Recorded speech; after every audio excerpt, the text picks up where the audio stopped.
We all crave happiness and we want our lives to feel light and bright.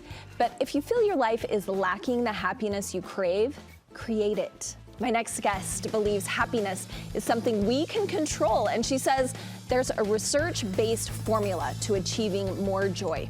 Studio 5 contributor and law professor Shima Baughman is currently teaching a course at BYU Law School called The Pursuit of Happiness. So wonderful. She took it to them and said, why are we teaching this? So she has condensed a semester's worth of content into 3 main points to share with us today. So glad you're here. Yes, I'm so glad What you're a great here. topic. What a great thing for college students to learn. Yes. Okay, so I think we all say that, like, happiness is created. And Yes. so what do you say to the woman who just feels like no matter what she does, she's unhappy? Yes, well, I think so. The Pursuit of Happiness, we actually learned yesterday at BYU Devotional. Jeffrey Rosen wrote a book studying what all the founding fathers said, what they meant when they talked about pursuit of happiness. And it's not like the way we talk about happiness. It's not like, how do I get more happy feelings? How do I get more joy? The way they were seeing it is, how do I do more good? And how do I be more good? Like, be a better person. And then that brings happiness, that is right? happiness to them. That's the pursuit of happiness. And that's what my class is focused on. It's like, how do we build happiness? Because we know through science and obviously through, the gospel that you can actually create happiness. You can't, it's not something that's either inborn or not. And we do come with some sort of a, baseline. And that's what, there's kind of a disposition exactly, almost. Exactly. And there's, Arthur Brooks, who's one of the experts on this, says there's 4 types of people, right? There's a cheerleader, there's a judge, there's a mad scientist, and a poet. Okay, so all of us are one of these things. Yes. Cheerleader, judge, poet, and mad scientist. That's okay. right, mad scientist. And so, and it's kind of only helpful to just see your baseline. Some people like me, I tested as a cheerleader, which means I'm generally happy. I just generally feel happy feelings, and that's a blessing of my DNA. But most people, and actually a lot of the really bright people, are mad scientists. For instance, Arthur Brooks himself, he's like, I feel really great highs, but I also feel really low lows. That's a mad scientist. And then there's a judge, which we think maybe you are. I don't know. I think other people might think so. Well, and Oprah is. I actually bet Brooke is too, Brooke Walker. Anyway, but that's the type of person that kind of stays pretty even keeled. Like, nothing really takes them too high or low. You're just pretty even. Okay, I like that explanation. And you're Thank like you. Oprah, Yes. so why not? Hey, I'll take it. And then the poet is kind of more just like lower, a little bit lower, like they have deep feelings. Like Taylor Swift is this. You're just like deep feelings. And so you write beautiful poetry and songs, like that kind of person. So. And does it help us to know what we are, because that's like the launching point for how. So then you just know, okay, this is what I am. How do I build more of it? And there's so many good tricks of building more. We have to come take your class. Okay, so you believe happiness and faith are connected as well. Yes. So one of the things I think Arthur Brooks really introduced into this space, which it wasn't including this before, is that faith is one of the pillars of happiness. Just building faith, being involved in a faith, being religiously active in your faith is important. And so one of the things I do with my students that I've loved so much this semester is we do this exercise. And some happiness courses will do kind of a reflection on your past to see what you've learned.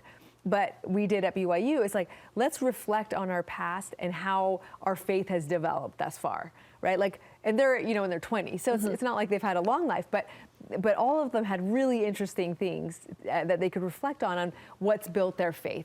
And most of them, honestly, were struggles, right? Like the hard things they went through that built faith. Okay, well, that makes total sense. And I'm sure that you learned a lot about your students while you were teaching them these principles, and they were sharing these experiences with you. Totally. So it was fun because some of them were just your standard but very relatable story. So one student shared that there was a girl she was really envious of because she had, a relationship with a guy she really liked. Very relatable. We all can go back to that at some point in college or whatever. And she said that there was this meeting that she had with a student, and she felt like, I'm just going to disagree with whatever she says at this meeting.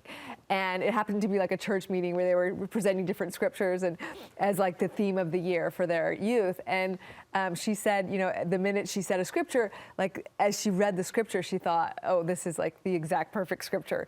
And, she felt like the Spirit told her, like, don't disagree with her, engage. And she felt like that only could have come through God. It wasn't that it came from her, because in her mind, she was set to disagree with whatever her nemesis said, And so just as simple as that. But then we had another student who has this remarkable story. She's Palestinian, her brother was very injured in the war between Palestine and Israel. And so anyway, she talked about that and all the miracles, 15 people before her in this line to get visas.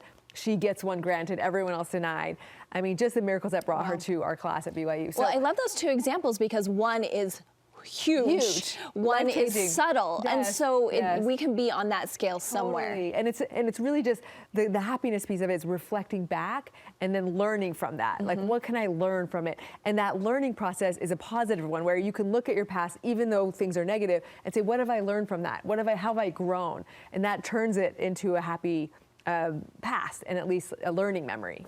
All right, and you also say to create our happiness, we have to put morality before practice. Yes. What do you mean by that? Yeah, so basically for my students at BYU who are trying to be good Christians, it's putting a disciple of Jesus Christ, that goal above being a lawyer, being an accomplished lawyer. And there's so many problems we have in the legal profession, right? In every profession where you can get caught up in your world. I recently had a friend who quit litigation after many years of practice. He said, it was just hard for me not to lie. It was hard for me to be honest in that field. And so this is where I'm training future lawyers. How do we avoid that? How do we put that first? And I have this one student in my class who's she's getting a master's in law. She's already been a lawyer and a judge in her home country in Tanzania. And she was talking about how, there's ways to do work in Tanzania. There's ways to be judges. And the judges all point, well, her chambers are different. They call her, they're like, she's a disciple of Christ. So things that go on in our chambers don't in hers, as in she's not bought by any kind of bribes or anything like where other judges are like, yes, okay, if you, give me a little kickback, we'll work things out. Yeah, and you've kind of given us some examples of, and these are people of all faiths. Yes. You mentioned your one friend was actually Buddhist, so these are all different faiths, but just people putting faith before that. Something similar to happen to you at BYU, I understand. Alma 11:20 is the scripture. Does that jog your memory?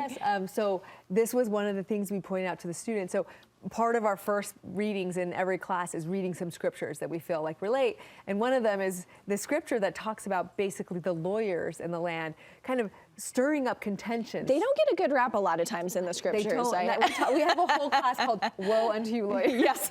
So we're trying to, solve that problem, be more like the Yezrom that repents and becomes better than the classic lawyer that you read in scriptures. But yes, this verse specifically talks about how lawyers kind of breed contention and make more money that way. And as we were talking about it, so part of the class is like trying to figure out how to solve some social problems. And one of my students is like, I'm going to write an op-ed on this. And one of the things we talked about is the way billable structures are for lawyers, right? You get paid more money as your clients fight longer and more. And so the more contention there is, the more money you make. And that's not really a great system as the way it's set up. And so one of my students is going to hopefully write an op-ed to say, how do we fix that? So just really fun that way. Well, maybe you'll just change the whole profession. That's right.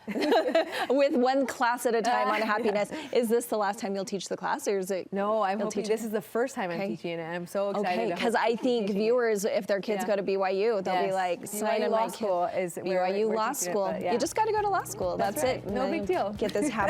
Thank you so much, Shima. Yes, of course.